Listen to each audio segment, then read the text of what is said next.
I felt that it floated on my own body. The doctors and nurses were trying their best to save me. But suddenly, everything became very dark, and I lost my orientation until a light appeared in front of me. It is as if he had been trapped in a cave for a short time, and suddenly someone discovers the only way out. The light at the end of the tunnel was beautiful. I felt peace. Suddenly, a voice spoke to me, but I couldn't understand what he said. I don't remember anything else, because when I woke up, I was lying on that couch again, in that cold room where they saved my life. What you just heard is just one of thousands of testimonies of people who had a near-death experience. Is death not the end of everything? Sam Parnia, director of the Resuscitation Center of the University of Medicine in New York, together with a multidisciplinary team of experts, carried out an investigation studying 2,000 people who suffered cardiac arrest, obtaining an amazing result. About 50% of the cases studied claimed to remember their own death and told their experiences. Most of the stories analyzed seem to follow a certain pattern. All are wrapped in a religious aura. The spiritual is at the center of all the stories of near-death experiences. For Parnia, each individual related their experience to their own religious beliefs, and that was where the key was to observe the tremendous subjective burden present in these stories. It is important that we be able to move all this away from the realm of religious teachings and put it into more objective scenarios.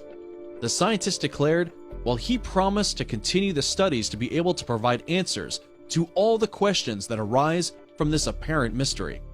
In 2011, Mr. A social worker in the United Kingdom, was taken to the hospital as an emergency after losing consciousness at work. In the hospital, he suffered a cardiac arrest. The medical staff was about to insert a catheter into his groin when his heart stopped beating. In the absence of oxygen, his brain stopped emitting any signal. Technically, Mr. A had died. Despite this, A remembers what happened next.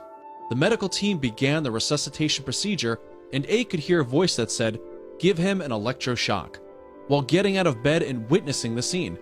In the hospital's history, it was later verified that what Mr. A remembered was precisely what had happened in the period of time in which everyone believed him dead. Experiences like this question the idea of death. For a long time, doctors have believed that consciousness is totally lost after a cardiac arrest. Many have treated death as if it were an instant when someone turns off a switcher and everything ends. But no, everything indicates that death is a process. It is possible that the brain cells are active for several minutes even when there is no breathing, beating, or brain activity. Therefore, it is most likely that the person is aware of their own death and even listens to the doctors declaring the time of death. With the passage of time, science explains the near-death experiences in a better way. An example is the famous tunnel that the dead go through.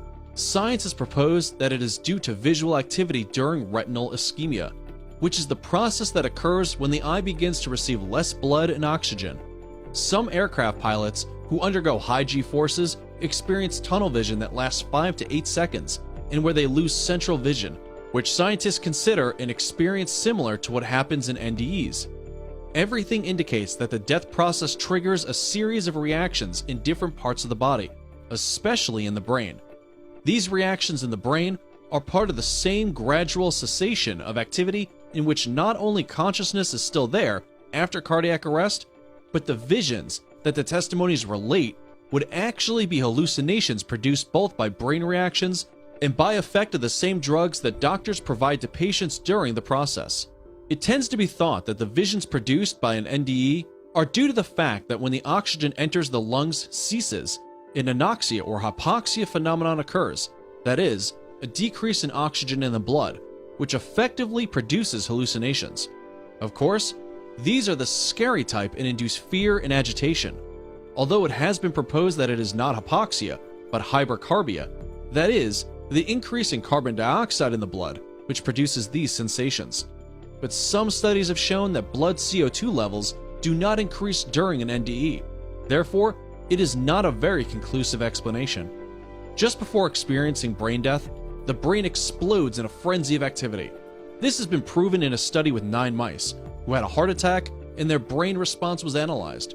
What was found is that after the infarction, the brain of all the mice entered into a frantic activity, increasing their electrical activity and synchronizing their activity by means of gamma electric waves, which would be related to the self-perception of consciousness. For religious people, they are conclusive evidence of the existence of life after death, and beyond that, of the existence of one or more supernatural beings that star in these experiences. I hope you learned something new today. If you still have some questions left, let us know in the comment section below.